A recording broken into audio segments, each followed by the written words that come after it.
Now, you keep bringing up Brent Tucker, by the way. Yeah. So he's all over the internet because he's got that anti-hero podcast and all that. Did he have that when you had him on? Did he already have that? Yes, but so it was started by his co-host, and Brent became a permanent host on it at some point. And I believe, yes, he did have it when I had him on. Okay. How did you first connect with him?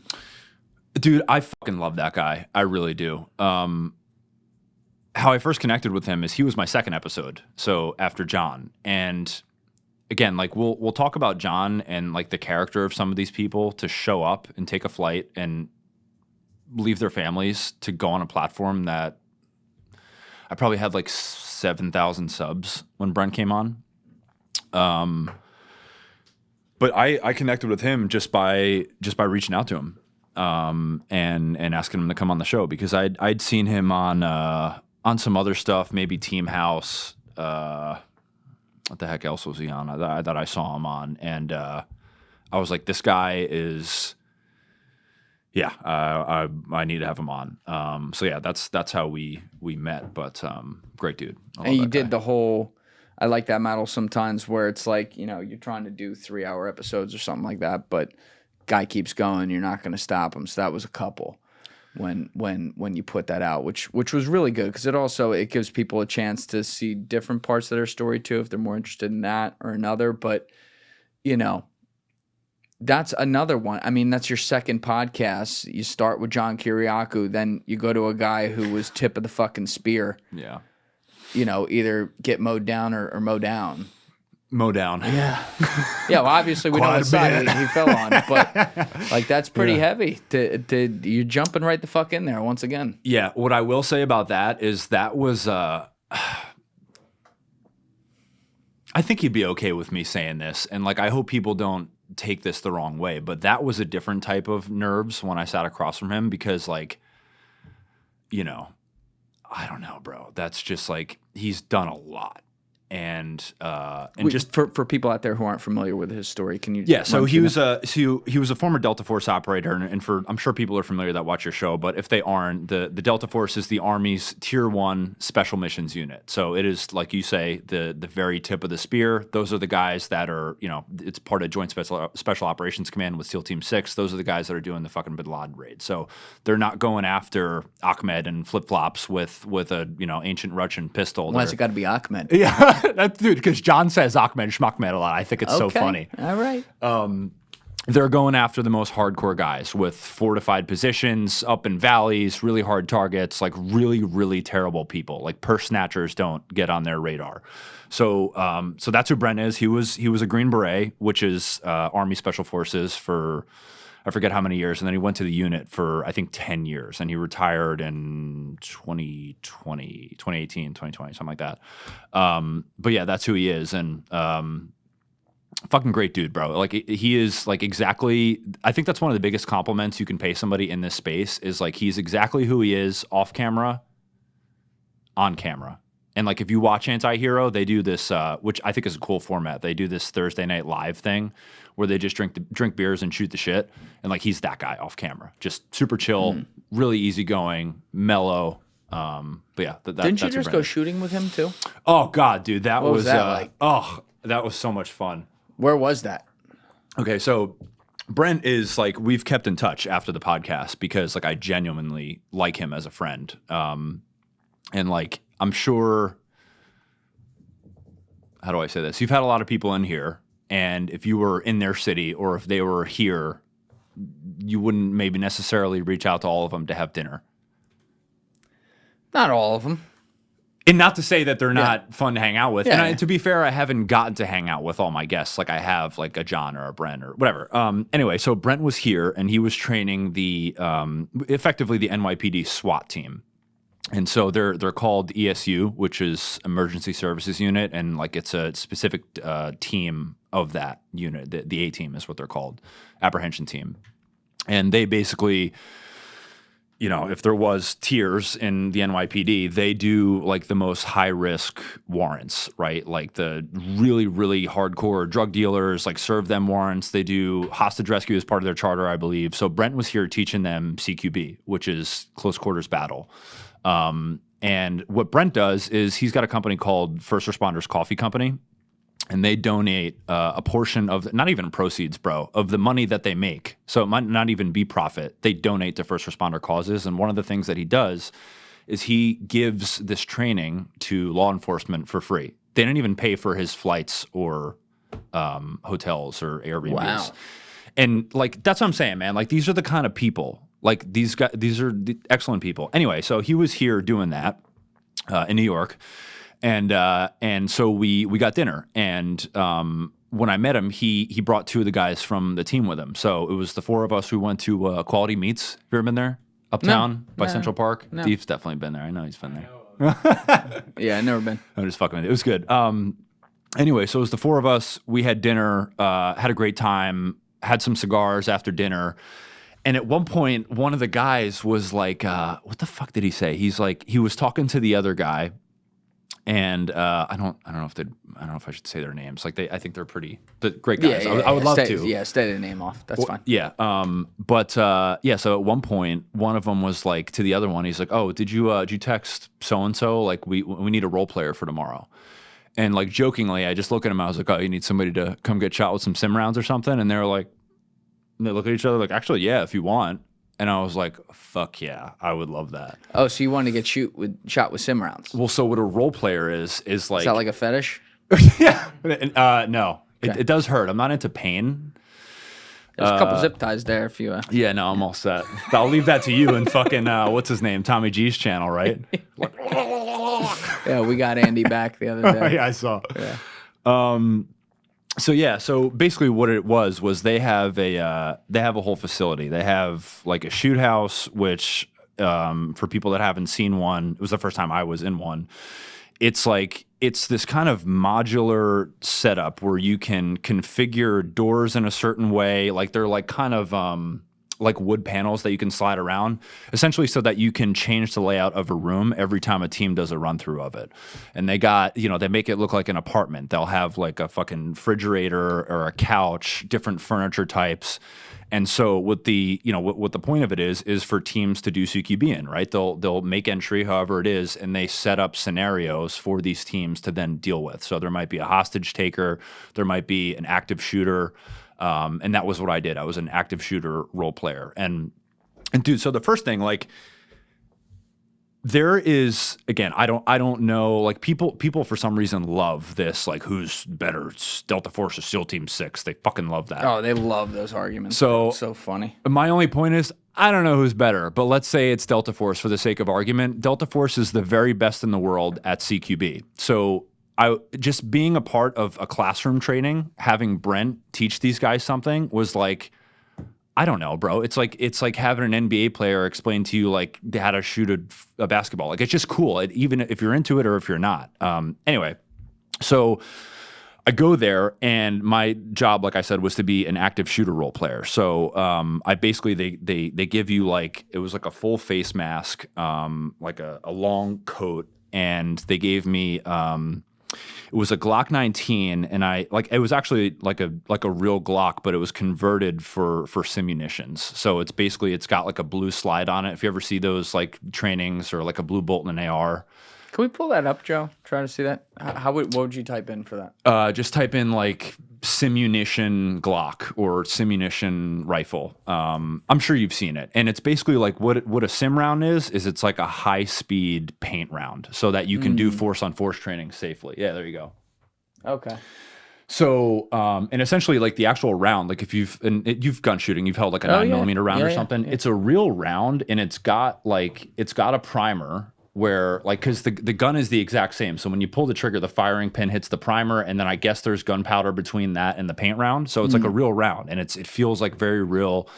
So they gave me one of those, and Brent like set up this scenario where like I was a barricaded shooter in a room, and like I won't go into the actual details because I don't want to like any of their like tactics and what they do, but their job was to basically like, so he was like okay. How do I explain this? It was like I was barricaded and there was an open door. And he's like, as soon as you start either seeing them come down the hallway or hear them get close enough, just start cracking some rounds off through the door. And then it was on, and it was their job to just unfuck the situation. And it's on. You got a bunch of Delta Force psychos coming at you. well, no, not the unit. This was the NYPD guys. Whatever. But trained by the Delta Force guys, close enough. Yeah. And what I'll add is that, like, there's no sense in training for compliance. So my job was to be non-compliant. Oh, that's right. So you got them yelling at There's you. no sense Go in fuck putting yourself. Get out the door. No, they're very professional. But I said that. Brent's like, you can ad-lib it, say whatever you want. You throw an accent on? Dude, oh my God. So they'll start talking to you. Obviously, they want to defuse first. They don't want to kill an active shooter if they don't have to. Yeah. So the first that's team, what they tell you. Well, no. These guys are super professional. They're not, I'm fucking with your dog. I know, but they're such awesome dudes. I can't let you have that one. That's my job to be a jokester. Yeah, fair enough. But so yeah, dude, they're the first team. They started talking to me. They're like, "Hey, man, like, what's your name?" And I was like, "Go fuck yourself." And that was what I said. And then I ended up playing it out. And obviously, their job was to just shoot me. So yeah, and we got to do that a couple different runs, a couple different scenarios. But what's crazy is actually, so this was a 2-day thing. On the first day, we were in. Okay, so that second day they had like an abandoned school. Okay, so which is interesting. I probably have some sort of asbestos-related fucking life shortening after that one. But so the first day was in their actual like shoot house, that modular room setup, and like so they start running through, and Brent was like instructing and kind of watching them run through and that sort of thing. As like we were just getting started, somebody comes in and they're like, "Yo, everybody out." So like the entire team leaves. And do you remember when? Gosh, I don't know if it was like a month ago, the shooter at at Blackstone. Yes. They all dipped and responded to that. No shit, that was going on right then. Yes. So, and that's part of the deal, man. That's what they do. Those guys, what I'll say is, like, from what I got from them, they cover the whole city, bro. Every borough. And they're spread very thin. And so that was that. So they dipped on the first day, and then we ended up coming back the second day to do it. That's real world. You get to see that happen. Think about how good those guys got to be. Like, we talk about like police forces or whatever. There's dudes, like there's certain police forces. You're New York City. Like, yeah, we see the guys directing traffic out there. There's another segment of them that better be good at what they do, because look at all that can go wrong in that little place right there. Nothing little about it. It's crazy. And what I'll say about these guys, man, like, I always had a respect for what the people that come on my show do, as I'm sure you do as well. Oh, yeah. But being able to see it firsthand, not firsthand, but like, bro, I'm telling you, they make it feel real. They want training to feel real. They're not fucking around. Like, it's for all intents and purposes real. And so what those guys do is they don't know what's on the other side of that door. And they gotta, dude, like, the fucking Uvalde one, like that. Oh God, man, that I cry every time I see a body cam video of something like that. It absolutely breaks my heart. But those guys, and you know what pisses me off too, like when being a police officer is a fucking thankless job, and people shit on them, and they want to take their money away, and they don't want them to train, and they want them to pay for their own ammo. Those guys fucking run into that room when they don't know what's on the other side of the wall to save people's lives that they don't know. Yeah. And like, dude, I'm telling you, when I'm like, when I was in there, like, it just felt real. And I also felt what it was like for them. I'm like, I set this position up. Like, I have the advantage. They're in this situation, not at like I shot a couple of them. In the leg or something when but like that's real, bro. That's it for all intents and purposes. That's a real fucking 9mm round in their leg in the real world. Dude, even below what you did there, that's like a full blown simulation. But even, I know you go to gun ranges a lot. Like, even when you go to a range and you're handed a weapon of death, which is what it is, and you have to move with it a little bit to shoot a fucking cardboard. Yeah. Or a metal plate or something. And you think of all the steps, and every little, especially if you're working with, like an AR-15 or something like that. Every little thing you have to do just to do one shot and then be able to move to the next one. I understand that these guys, they train over and over and over again. So a lot of that becomes like breathing, but there's still so much that goes into that. And then a gravity of like, if this bullet leaves this arsenal, it leaves this holster, like some shit could happen. I don't know what's on the other side of that. You know, who dies, whether they deserve to or not. You know, you're responding to a situation. Your adrenaline is jacked. Like, it's impossible to simulate what you can do. Now, when we've seen videos of like a cop, someone fucking ran 100 feet away and then they just like shoot him in the back. Oh, okay. All right. Yeah. I'm with you. That's, you can't do that. But like when someone's coming at you with a weapon or something like that and you have 0.25 seconds to respond to that, like what the fuck do you think is going to happen, people? You think they're going to stand there and be like, oh, you look safe. No, it's not how it works. And I agree. That part of it's thankless for sure. Dude, like, have you ever heard an AR-15 indoors with no ear protection on? No.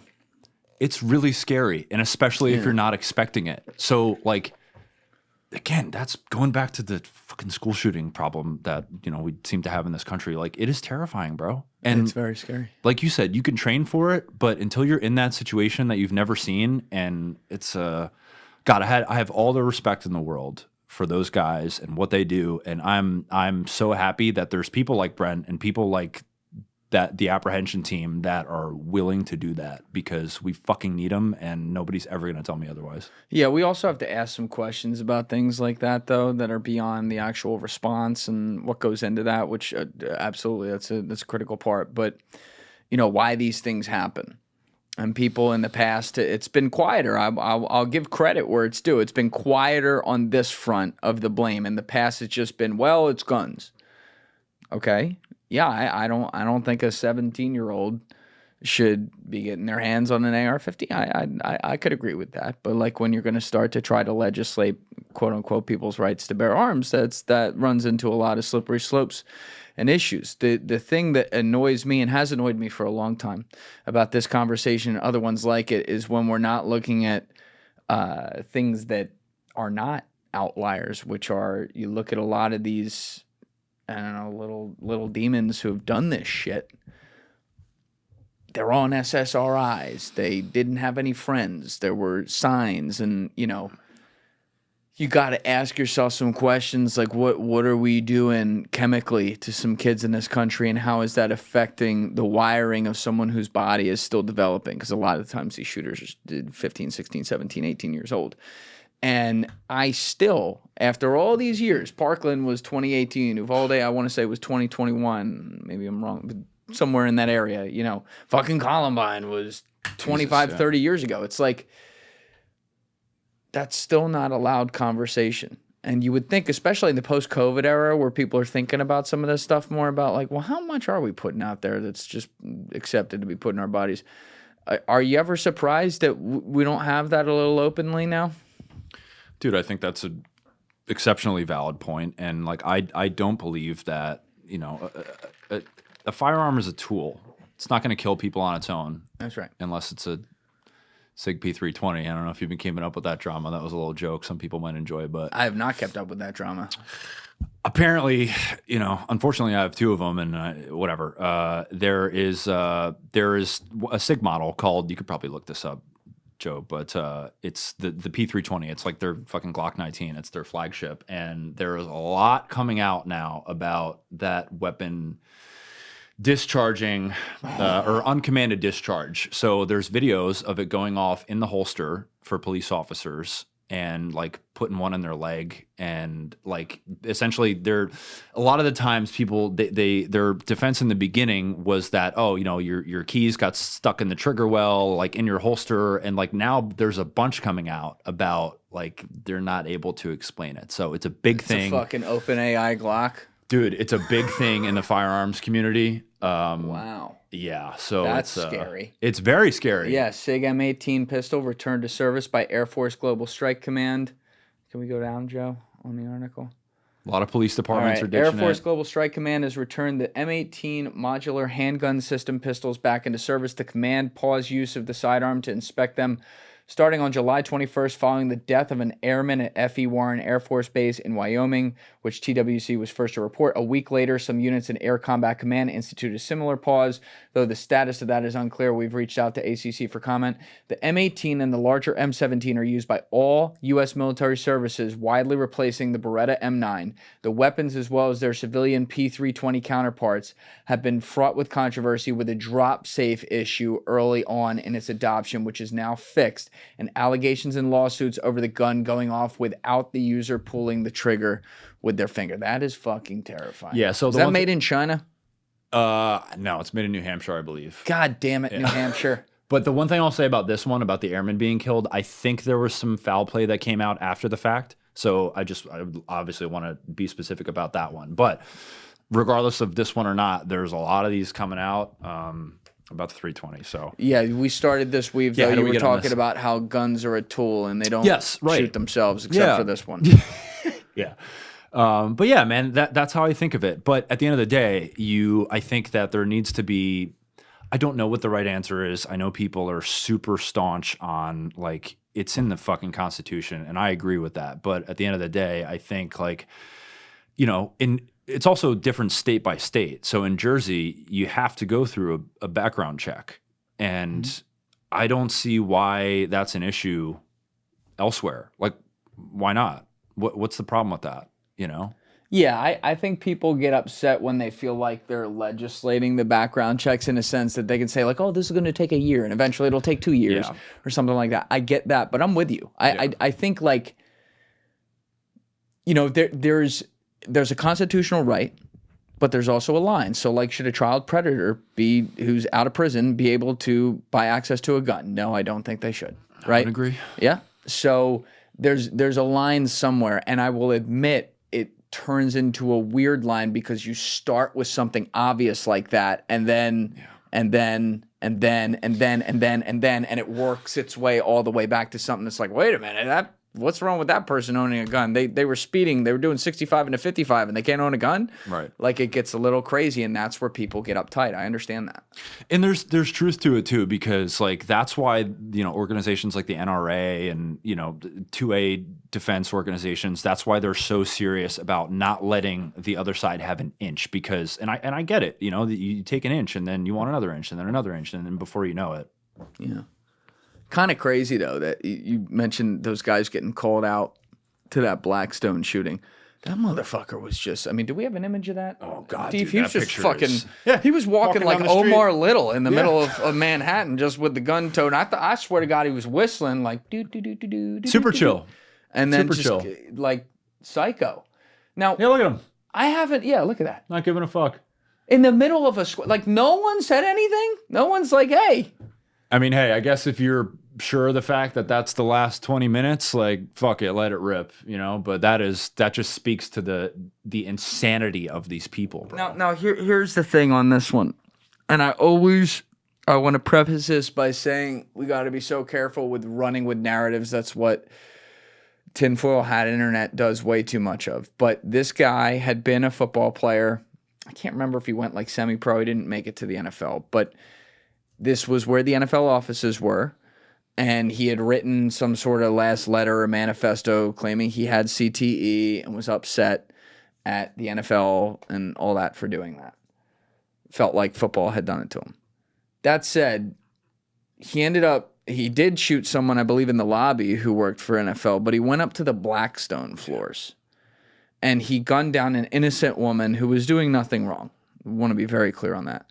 But this was like it's an interesting coincidence because this lady, can we get her name? It's not fair for me to say that without her name because she was killed here. Wesley LePatner. She ran, she ran the REITs desk, I believe, at Blackstone, the REIT, Real Estate Investment Trust. Okay. And the thing about all these big companies, whether it's Blackstone, BlackRock, Vanguard, whatever, many of them are buying up real estate in metro areas and suburban areas around the country because they can at scale with no intention to ever put it back on the market and basically get a monopoly through business competition of the oligarchs, which is they're competing against the biggest companies, which is each other. And they get a monopoly on the houses and then get to control rent prices effectively, because if they own a certain percentage of the market, they can kind of control what they sell those things for and leave people chasing rentals instead of home ownership, and continuing to kind of inflate away, no pun intended, but pun intended, the ability for future home ownership in America. And so people, they get their heads on with this. I think a lot of it is just downstream, quarterly report fucking competition of people trying to chase to make sure that they don't lose their job, and unintended consequences that it has enormous long-term consequences on society. It is very, very sinister to me that is the woman who was shot, the woman who's like in charge of that, or was one of the people in charge on one of the deaths for that at Blackstone. And now you don't really hear about that. You just kind of heard on the news, legitimately, like her story. This is a married mother of children and whatever, and was a well-liked employee at Blackstone, but they didn't really talk about what she did. And I wonder if there's something they're not telling us there about, her potentially being targeted just because of what she did. It's Blackstone, not BlackRock. Yeah, I believe it was Black. We got that right. They're two right? separate companies. Yeah. BlackRock's a separate company. It was Blackstone. Okay. Yeah, I don't know too much about it. Yeah. I don't know. When I see stuff like that, and then you see stories go away, this is where my light goes off a little bit, because it's like, why do they want that going away? Is there a little racket that they don't want to tell people about? I think that's it's good to be a skeptic. I think so too. But there's a danger with that. Yes, there then is. You think everything's a fucking conspiracy. That is the danger. And I run into that all the time with people. I bet. Oh my God. I'm just like, guys, go out, touch some grass, look at the sky, it's blue, everyone's happy. Like, I'm not saying everything's great. We got some problems, and there's some real conspiracies. Well, but at the end of the day, it's been very generous of the CIA to contribute to my success and your success and Danny's and, Yeah, apparently they have their own investment arm, and they fund all these shows, which, thank you guys. I was unaware you were doing that. You could have got me out of my parents' house a lot sooner. That would have been nice. Yeah. But, whatever. Dude, let's talk about this, because I asked John about this, because Kiriakou. Yes. I had a feeling that people trust what he's, as far as ex-CIA officers go, people trust him, I think. Because he fucking hates them. Yeah. Right. Whatever the case is. But, so did you happen to see Shawn Ryan on Tucker Carlson? I know he went on it. I saw a clip. I didn't. He talked about, long story short, he talked about like the CIA infiltrating podcasts. And the example that he used was Shawn had this guy on who, Blarim Scoro is his name, and he was a CIA and FBI agent. That is an asset, not an officer. This is the guy he asked on camera. I saw this clip. He asked the dude on camera, "What if the CIA just sent you here to say this or something?" Yeah, dude. But this would I'm interested to talk to you about this, because again, for people that didn't see it, the point that Shawn made was, let's say this guy Blarim Scoro, like his story is like, let's say it's Al Qaeda and it's in the Middle East. At one point in the interview, he mentions to Shawn something about Russia and something alarming about Russia, that they were trying to like smuggle some nuclear material somewhere or proliferate something weird. And then Shawn, like, he asked the guy on the show, he's like, when's the last time you had contact with the agency? Which is a good question. Years ago. Yeah, exactly. Yes, and his story was that he got burned by the agency. And Shawn was like, well, I'll tell you what I'm thinking. That seemed a little out of place. So if the agency, for example, knew that you were coming on this podcast, the Shawn Ryan Show's got quite a bit of reach, and they said to you, hey, say whatever you want, but just work in this one thing. And in this case, it didn't come up organically, so he just fucking Hail Married it and threw it in there. And dude, that got the wheels turning in my head. Like, it's one thing to have somebody that, people speculate is like just running the CIA narrative to the ground, but then there's another thing. It's another thing to have a person that it's just one sentence. One thing. Which is fucking crazy. That I had never thought about that until he said that. And I asked John about it. And but what do you think about that? What did John say about it? He said I could totally see it. You got shit like Mockingbird and CIA and media, and why wouldn't they? So, I got so many thoughts on this, man. And Shawn's absolutely right. It could just be one sentence or like one little side thing. It's almost like they lull you to sleep, and say, yeah, by the way, nuclear bombs, Russia. Like, oh, keywords hit. And it could be that simple just because it's something memorable and people are playing like, yo, remember that crazy motherfucker with the Russian accent who was saying they were moving nukes on fucking Shawn's podcast? Holy shit. And Shawn, we love Shawn, so that must be true. It can happen.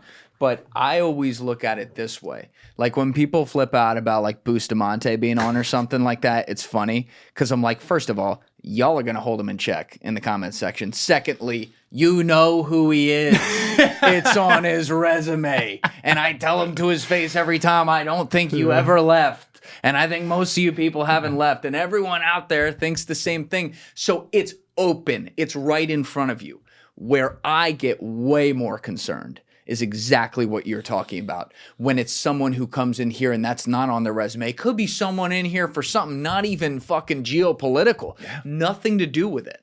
And I'm not going to comment on all this because I got to be really careful speculating on things where I don't have pure proof. But can I tell you that there have been a few times where my alarm bell goes off after the fact? Interesting. Fuck yes. And I know one of them I'm right about. Really? And I wish I could 100% prove it. I can't.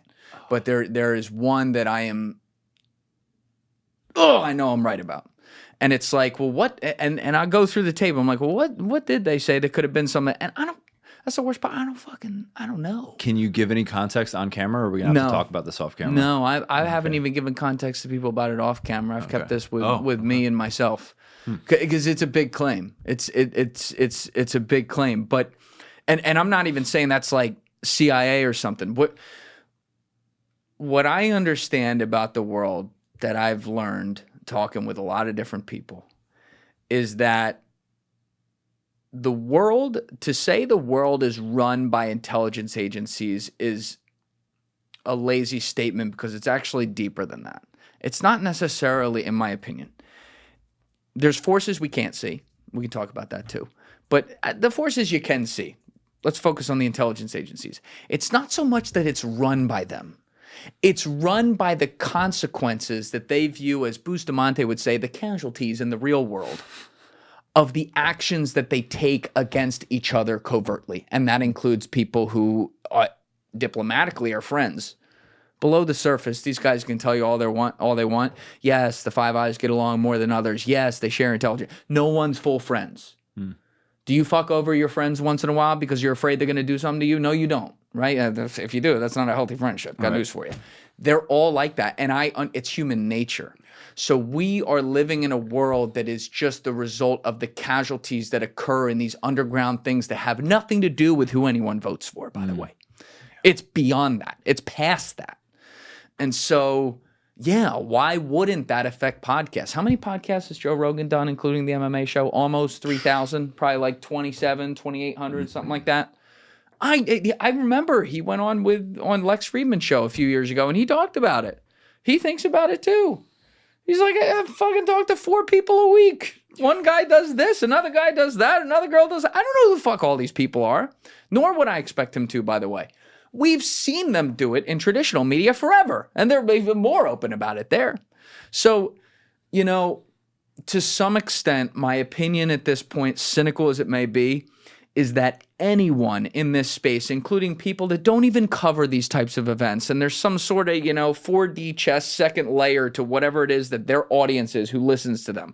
Could be, let's name a random one, like a Jay Shetty, who's like out there doing mental health stuff. You'd think totally great, right? Jay Shetty doesn't know, it's not his fault. He doesn't know every fucking guy that comes on there and what narrative someone might be trying to push just on the masses and where that comes from. Every show with any attention at any level, independent, mainstream, is susceptible to being used as a useful idiot, and unknowingly, hopefully unknowingly, has been in the past, myself included. Hey, man, and that's why I asked you about it, because like you and I, we don't have a fucking team of producers to vet people and validate. So I think again, I said this in my podcast with John too, so sorry if I'm repeating myself, but I think the important point is the onus is on the individual, right? Yeah. So it's for you to decide.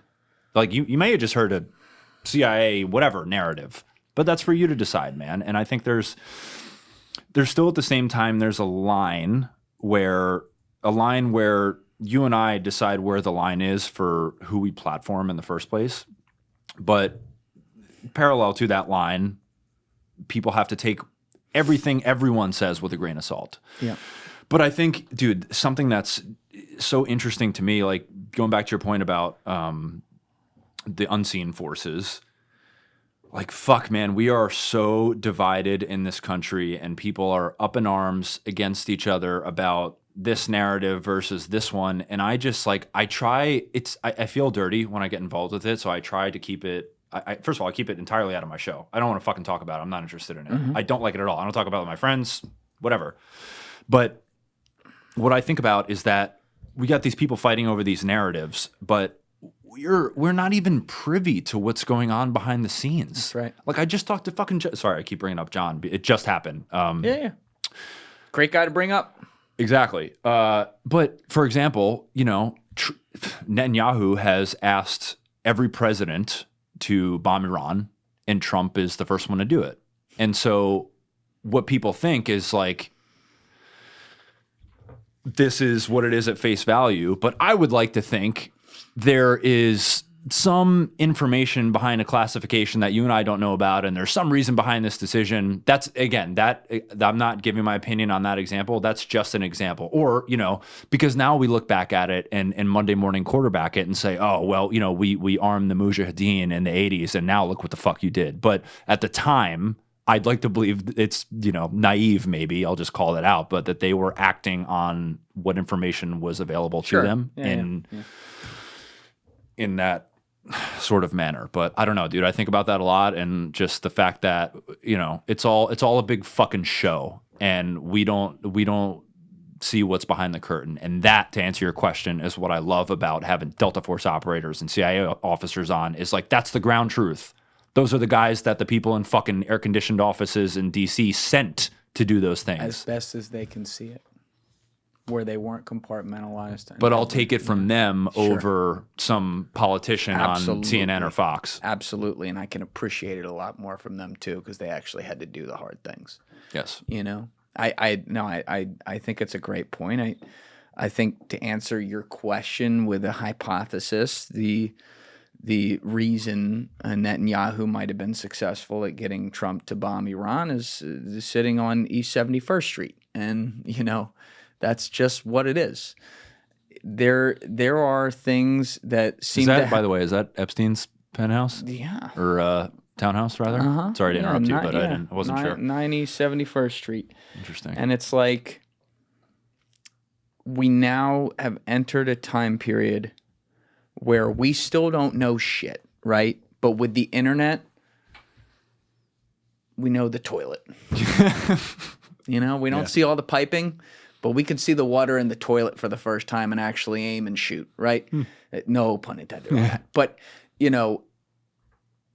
because of that, now when there are certain things that are so obvious in front of people that then get shoved under the rug, forget the fact that it's offensive to civilians like you and me. Imagine how offensive you can see it, how offensive that is to some of the guys that we talk to and the guys who have lived it, including stuff that they're not comfortable even talking about on camera because it pisses them off so much. It's like, Rogan used to have a great line that I just think was perfect, where he was like, all these people who come up to see the president on day one in office, they were there before he got there. They're going to be there after he leaves. Yeah. And even all those people are still compartmentalized in some way on a need to know in the worlds that they know. So when you put all those compartmentalizations together, no one really knows shit, but the machine, the blob, if you will. That's like Mike Benz's line. The blob knows. The octopus knows, because all the tentacles go somewhere. And then maybe there are people at the top of that tentacle who know more, that can know more of those buckets, if that makes sense to people out there. But it gets really tough when you start to look at a guy like Trump, if you ignore the politics, right, and just look at it on the surface. This is a guy who's supposed to be coming in as the political outsider. When you then see him come in, albeit for the second time, and do things that look like it's just a part of the same little inside club and you ain't in it, no matter where you stand, left or right, there's something in that that's demoralizing. I've had a lot of conversations with liberals and conservatives recently. So that ranges on the spectrum from people who really don't like him to people who liked him. I'll say a lot of people I'm talking to on the right side are like, I don't know about this guy now. And I get that, but it's like the common refrain is like, well, at least we could, even from the left, well, at least he could try to do this. And now he's not doing that. It's demoralizing because it's like, does your vote even mean anything? You know, I won't speak for you, but especially off camera, some of these people I've spoken with, they think it's like funny. They're like, yeah, right. Oh yeah, your vote. Yeah. Making a difference. Yeah, making a real difference in the world. They're like, it'll move at 5% this way or 5% that way. It's a cultural shift. That's why every presidency goes Republican, Democrat. But it's like the real decisions are being made by something above that. And I don't think you have to be a conspiracy brain to think like that now. Yeah. I mean, again, man, you don't have to have the answers, but it's good to speculate. It's good to just be aware that what you're seeing may not be the full picture. Just having that lens in general. You don't have to, overanalyze and dissect everything, but just to take everything with a grain of salt and seriously. You had in that guy Rick Spence, right? Yeah. And he's like a cults expert and that stuff. What did he like? Who did he think, quote unquote, runs the world? Hypothesize, and how did he look at it? He didn't have a definitive answer, but what I found interesting about Rick is just the way that he thinks about things. And I think that would be the thing for people to pay attention to. But like the idea was that essentially, again, going back to this concept of not taking something at face value, it's just about thinking strategically and thinking about what the range of possibilities may be, right? And there's a percentage base assigned to all of those ranges, and is it some fucking cabal of baby eaters that convene once a year and drink blood? Like, sure, that's an option. It might be a 1% option. You know what I mean? Like, Yeah. So what's more likely is something else maybe. But his point was just don't rule anything out, but don't get attached to something just because you think it's interesting. That's the problem. And that's a great point he makes. And people don't want to hear that. But people want the most ridiculous, sinister outcome to be the outcome because it makes their life more interesting. And it's easy for any of us, myself included, to fall into that trap. But you can't do that. You have to be able to have honest conversations about things. But the internet incentivizes, we are all team whatever, or we are all team whatever. And you're either on the team with every fucking thing, or you're not. And you're not going to be in the algorithm. And I don't know how you think about it, but like, I'm uninterested in that, man. I have a line on this show in the sense that when I bring people on, at least going into it, sometimes afterwards you're like, oh, okay, that was a little fart, and I thought. But when I'm looking at bringing people on, I bring people on from across the spectrum, across all different topics. Sometimes we're not even talking any politics or whatever with some of these people I'm thinking of in here. But it's like in general, what's their worldview? There's a line for me though. Right? If 0 is farthest left and 100 is farthest right, I'm not really interested in going past 20 or 80 to either opposite direction. Because I can predict every fucking thing the person's going to say. They're not going to even listen to probably any counterpoints I might have, not even to rebut them, but to say, have you thought about it this way? Or have you considered this perspective? And like, you talk with people for a long time. Speaking for myself, it's not interesting talking with someone for 3 hours who, again, you can predict everything they say and you're not going to get anywhere with them and you're not going to learn anything new. Yeah. And I give you credit for doing what you do because I respect your ability to talk about these things, especially geopolitically with people and like be able to stand your ground. And I think, again, for people that, I don't know how much of that is like intrinsic to you, like let's call it talent versus just being well versed on something and like doing a lot of front end research. And I would say, like, again, going back to that talent piece, the more you verse yourself in something, the less you have to rely on talent to get you there. Sorry, what was the original point that you made up? or because I wanted to say something about that. What I'm saying is how you look at the spectrum of who you're talking to, like speaking to the extremes. How interesting is that? Well, dude, that's one of the big things I think is a problem that feeds into this division is like you and I, there was a time where if you and I thought differently, we could just sit down and have a conversation about it and be friends afterwards. And I don't really fucking care what you think. Like it's not relevant to our friendship, so to speak, like in people's lives. But now, like, I feel like what I see with this stuff and like the infighting and division is that people, when they have a conversation, it's let me give you an example. Like, let's say, I don't know, let's say you're on the right and I'm on the left, and you and I are having a conversation, and like if Trump does something that's great, Trump cures cancer, I on the left don't want to say that Trump did something good objectively because it feels like I'm ceding ground to you, and it's all this all the time, and that's what I feel with people, man. And I'm like, if that's what it's gotten to, then how the fuck are we ever going to get to the middle anymore? How, like, where is the truth going to lie then on that spectrum? And how can we even tell where it is? I don't know is the answer to that question from my end. But also what I do feel confident in is that if you're looking at power structures like the elites, just put them all in one bucket, regardless of who that is. A divided society is a compliant society because you distract them with these shiny little objects over here to fight over. Everyone gets all pissed off. That's where social media runs to. The algorithms push it. They get mad at each other. There's infighting. There's whatever. And then there's some political repercussions. But the real things are what happen behind closed doors where decisions are made, often about faraway places that impact the world economically, socially, politically, and geopolitically. You know? And I think that if you look throughout just even American history, post-industrial revolution even, that's probably a pretty fair takeaway. Look at the British Empire, pretty fair takeaway. You know, that's what these guys do. And, you know, one of the things, I'm sure you have these moments in your podcasts, these little things, sometimes maybe that fans listening don't notice like you do because they're not in there, but these little things where someone says something and the context in which they're saying it and the way in which they say it and the moment in which they say it while you're sitting there with them, you're like, whoa, like, holy shit, that's a good point. One of them for me was when Bustamante in episode 107 with me was, I think this was like an hour, 40 minutes in or something like that. He was like, we need an enemy. We need an enemy that we can look at and say that's the enemy that we can all coalesce around so that that's where our focus goes. And the saddest part about that statement is that historically speaking, he's not wrong. And what he was trying to say is you want to solve some of the division problems in this country, have a common thing to fear.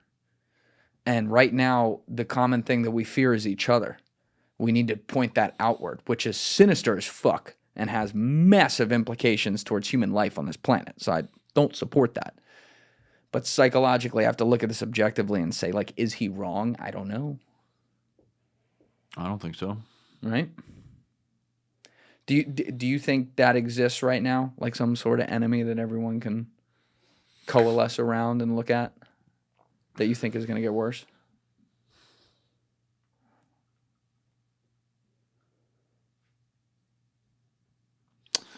I don't know. Nothing stands out. I mean, dude, I think that we're just against each other, and the enemy is whatever flavor of the week it is. The enemy is whatever topic that has been chosen for us to beat each other up over. Yeah.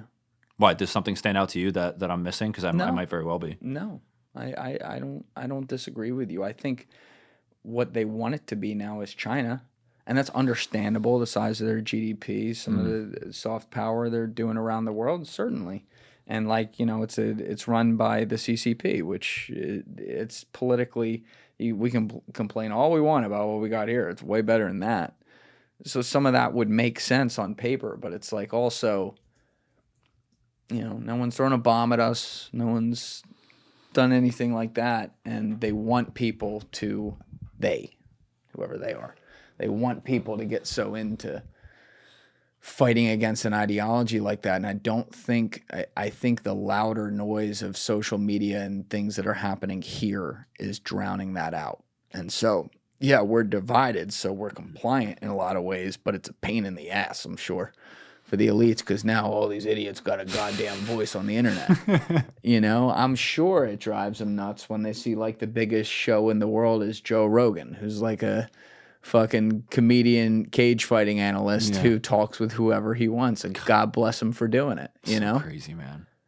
So crazy. Yeah, I love that about Joe, the fact that he'll just have anybody on. But yeah, I mean, to your point about China, bro, like that's a good example because there's a lot of different people that'll tell you a lot of different things about China. There's one school of thought, and you'll hear people talk about this on podcasts, that they are fucking public enemy number one, the most formidable threat that we have. Like it'll come to a ground war with them, and we're already in an economic war with them, and how much some of that may be true. And then there's other people that are like, well, you know, yeah, like China's serious, but maybe not. I wouldn't go that far with it. So that's just a perfect example of something that some of it may be narrative based. You know, I'm sure the Lockheed Martins and the Raytheons of the world would love for people to buy into the fact that China can build ships at whatever 20 times the rate that we can, and you know that they've gone hypersonic and all this stuff. I mean, I'm sure there's always narratives behind certain things, and that's, again, bro, that's just the tough part with me. Like we just talk to people and listen to what they have to say, but where the ground truth is, I don't fucking know. I don't have a security clearance, so. Right, you do the best with the information you have and the person sitting in front of you, and that's the tough part of the job. But you know, you're focused in this case. It would be on a country that's halfway around the world with all different alliances and influences from us and everything. But we're apparently even struggling with that on the home front because China is one of many places that's using like the cartels to run like a backwards war against us through our own border that we fucked up. Like, we can't even get our shit right at home, and we're worried about how we're going to look internationally against other places. I'm not undercutting our military and their power and all that. I hope we don't got to use it. But it's like, man, sometimes it feels a little ass backwards. You had what's her name? Fucking Mariana Van Zeller. Oh. I mean, she's covered all that stuff. Dude, she is a G, bro. I had so much fun on that podcast. And again, I wasn't, like, prior to having her on, and again, apparently this is extremely common knowledge, and I'm an idiot, but I wasn't aware of just the scope, or the scale rather, of cartel operations, especially inside the United States. And she kind of got me up to speed on that because in their new season that just came out, she did an episode on cartels embedded within. What's the name of that show again? Trafficked with Mariana Van Zeller. It's on Hulu and National Geographic. But yeah, bro, I had no idea because, like, that, again, that was the first time that I actually dove into the cartels on my show. And I didn't know how deep those roots were. And, what did she find? Like, what was the context there? So, dude, and again, like the stuff that blew my mind, people that love the cartels and they're all in on this, like that's probably common knowledge to them. But just how common it was to just grease the palms of border agents, the fact that they're paying them all off and slipping things right through the border. She had one. She talked to this drug mule who smuggled like a massive amount of fentanyl over the Mexican border into California in some compartment in her car. And so they watched the car go through the border, and the drugs weren't found. She was like, because I asked her too, I was like, were you conflicted, like letting those, not that, you know, what are you going to do? We talk about that. But the point that I was going to make was that she watches it come in, and then on the other side of the border in America, she, you know, goes up to the car and interviews her. Obviously, her face is blurred out and everything, and her voice is distorted. But she was like, you know, weren't you concerned? Weren't you worried? Like, that's terrifying. You're going to go to prison forever. And she's like, oh, no, that's why I come at this time of day, because, like, I know this guy, and, you know, he works for us. I got a guy. Yeah, he works for us. Oh, my God. Shit like that. Shit, she talked about just how, like, they set up networks inside the U.S. So, again, take what I say with a grain of salt. This is secondhand. I'm not an expert on this. But just how they bring in drugs, like all kinds of crazy shit, man. And fuck, I know you've had a couple people on here. I know obviously John Norris, and I just thought of him because of the China connection. But you've had Ed Calderon in here, right? And then who's Katarina Schultz. Yeah, but there's another man. I can't remember. Ken McGee, who was fighting the Colombian cartels. I don't know. Norris was 265. Schultz was 294 and 313. And then I had in Johnny Mitchell for 314. Ed Calderon was 292 and 293. Matthew Hedger was 290 and 275. He was undercover with the cartels. Yeah, what I saw clips from that. I know you had him twice, but he was like a knock or something embedded with cartels. What is his story, bro? Fucking woo! Yeah, return my text, Matt. If you're seeing this, I haven't talked to you in a while, pal. But he was a knock, as you said, non-official cover, which is the deepest form of spy that there is. You want to talk like CIA is already supposedly case officers deniable. This is completely off books deniable. It's straight out of a movie script. The only reason he is not in anymore in that capacity is because his identity was leaked. There was a leak at CIA. Jesus. He didn't confirm who it was. It sounds like it was Chinese intelligence, got some sort of leak.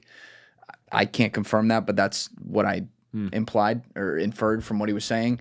And there were 5 or 6 different knocks whose identities were uncovered and their names were published on the dark web. So the chances that anyone listening even saw this are slim, but that's still something public. They were published by that foreign intelligence agency, which is probably China, and they all had to be pulled from the field. Wow. So when you talk about guys who actually like aren't doing their job at CIA anymore, like he actually can't. Like he and there's a lot of countries he can't go to. But his job was to be a professional criminal.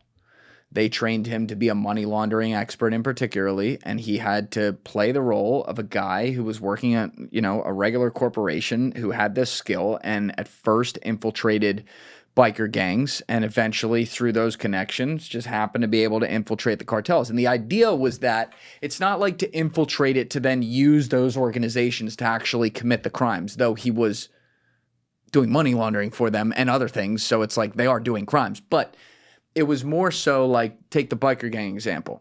They're an international organization. It was a top 4 gang. You can't say which, but you can do the math, right? International organization. So if he's a known biker gang guy, like known to different FBIs around the world, if you will. Let's say he and his buddies take a trip to Hungary.